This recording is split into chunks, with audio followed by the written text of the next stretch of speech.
$503 million. That's how much Patrick Mahomes signed for in the summer of 2020. That huge number is because Mahomes can bend footballs through space and time. He won both the MVP and Super Bowl MVP awards before turning 25. And his agent is Lee Steinberg, the real-life inspiration for Jerry Maguire. Mahomes was certainly shown the money, but in the NFL, players rarely get all of that money. Unlike in other leagues, NFL contracts are almost never fully guaranteed. And understanding the salary cap is like trying to nail smoke to a wall. Mahomes' $503 million figure over 12 years? That's actually $477 million over 12 years. Or is it $450 million over 10 years? Maybe it's $183 million over 6 years? Or just $140 million guaranteed for injury? Why is it so hard to answer a simple question like, how much money does Patrick Mahomes make? Well, that's because we first have to answer a different question. How do NFL contracts actually work?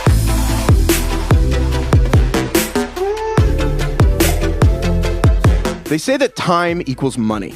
In Major League Baseball or the National Basketball Association, that is mostly true. If you sign a 3-year deal for $5 million, you're probably going to get paid $5 million over 3 years. But that is not how it works in the NFL. Not even close. NFL contracts are, well... It's all a fugazi. You know what a fugazi is? In football, the time listed on contracts is not real. As Andrew Brandt, the former chief negotiator for the Green Bay Packers, told The Ringer in 2019, the contracts become suggestions after the first year. The number of years doesn't really matter. If the time isn't real, then the money isn't real either. And with that, the NFL salary cap starts to look a lot like the code from Pirates of the Caribbean. The code is more what you call guidelines than actual rules. According to a Ringer analysis of free agent contracts signed from 2011 through 2015, NFL players who signed 5-year contracts were more likely to be released after 1 season than they were to play all 5 years. And players who signed 3-year contracts in free agency were 3 times more likely to be released than to finish the deal. On average, free agents are rostered for just 3/5 of the years they signed for and only get 64% of their quote-unquote total money. So why does it work this way? Well, it's always worked this way. Teams don't have a reason to offer fully guaranteed contracts because it's virtually never been done. And why would they change the status quo? From a front office standpoint, it's a no-brainer. If a player is bad, you cut them for cheap, and if the player is good, you have them at a controlled cost. Players have to accept the system because they don't have much negotiating power. While the league's biggest names carry some sway, everyone else is extremely replaceable. There is no shortage of qualified players waiting to play in the NFL, and the competition to be on a roster is unbelievably fierce. This is how Raiders head coach John Gruden described making it in the NFL to his players in 2019. You got to end somebody's dream. You got to take their job. You got to take their heart. Players are reminded that their jobs could be taken from them every single day. They also know that one injury could permanently alter their future and their future earnings. So when a franchise is offering them a pile of money, it's hard to say no, even if they know the team could pull the money away like Lucy with a football. And teams are really good at pulling the money away. Here's how they do it. NFL players get paid in 2 ways: bonuses and salaries. And those payments come in 2 forms: guaranteed money and non-guaranteed money. Let's start with what's guaranteed. After landing a new deal, the first bit of money players get is a signing bonus. That number is agreed upon in negotiations and is paid out immediately. Then comes the salary. Some of that is guaranteed, usually at least the first year or 2, and is sent out in checks just like how regular people get paid, only the numbers are much, much bigger. But at some point during the contract, the money starts falling into the non-guaranteed buckets. Non-guaranteed means that while the payments are scheduled, the player can be let go at any point and stops getting paid. So in other words, these deals begin as contracts, but essentially become at-will employment agreements about halfway through. The team has plenty of off-ramps to escape deals that become cumbersome.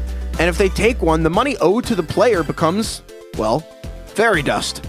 The amazing part is that this system applies to even the best NFL players. Sure, if you're good, you might get your second-year money guaranteed. And if you're great, like Aaron Rodgers or Aaron Donald, you can get your 3rd-year money guaranteed too.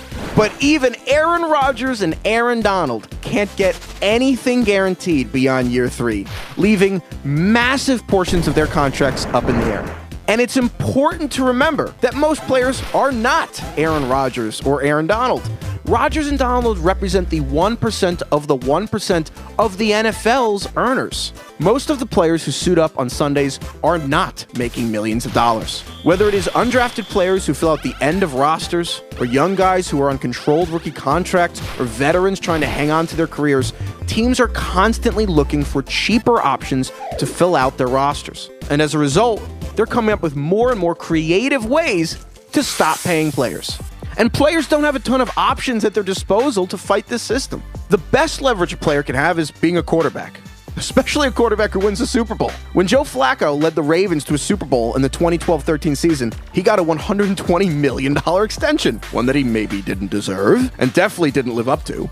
Yeah, it's tough. The next best leverage a player can have is making free agency. Unlike in the NBA, reaching free agency in the NFL is hard. Teams have the franchise tag at their disposal, which essentially forces the player into a one-year deal to keep them with the team. And more often than not, players sign extensions or get traded before they hit the open market. And on the rare occasion that good players do become free agents, they get more chances to push back. They can sign one-year deals, which offer more money per year, but at the risk of potentially getting hurt and losing long-term value. Or free agents can negotiate with multiple teams and hope that one gives them a better deal. He told me to, quote-unquote, go get that money. The best recent example of NFL player leverage is when Kirk Cousins signed his contract with the Minnesota Vikings in March 2018. His 3-year, $84 million deal was fully guaranteed. And it was a big deal at the time, literally and figuratively.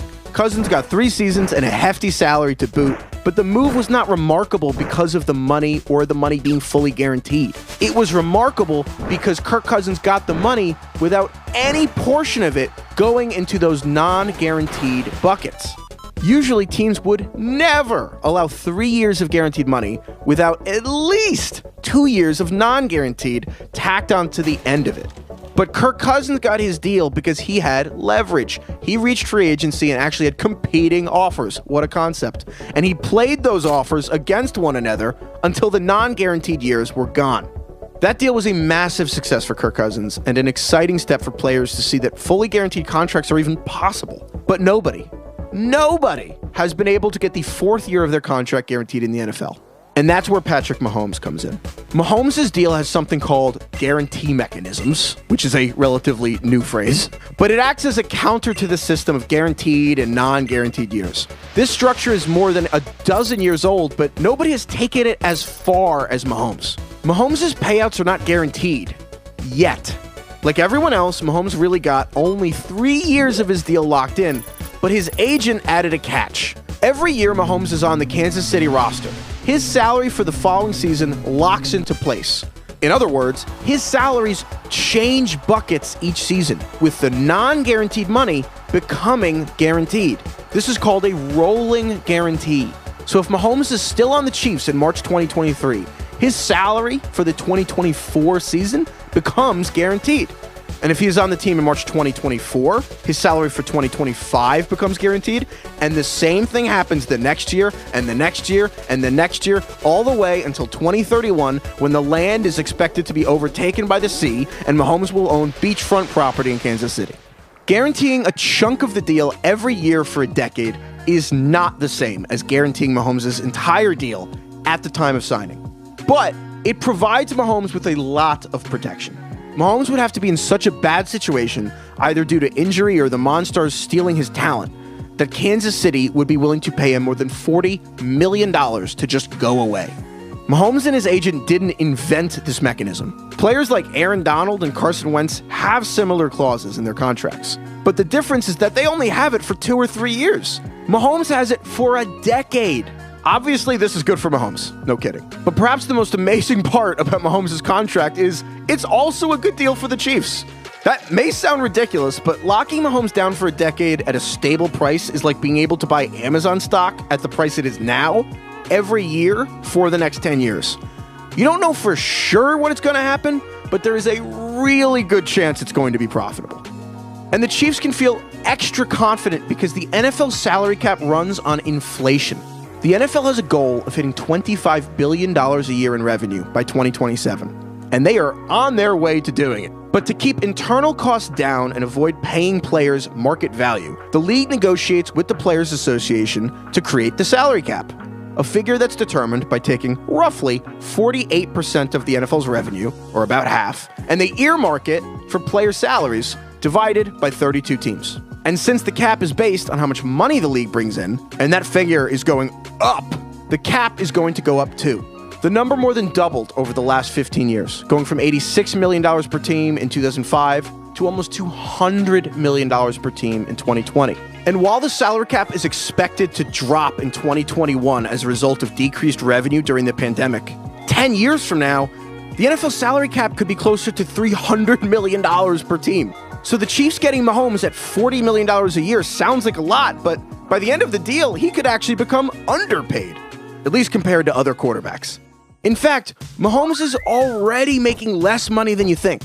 $40 million per year is an average, but he is not making anywhere close to that yet. From 2020 to 2022, Mahomes is making just $63 million total, the same amount as Teddy Bridgewater. That's because Mahomes' 10-year extension doesn't kick in for 2 more years. Mahomes won't make more than $29 million in a single year until 2023, when he begins raking in about $40 million annually.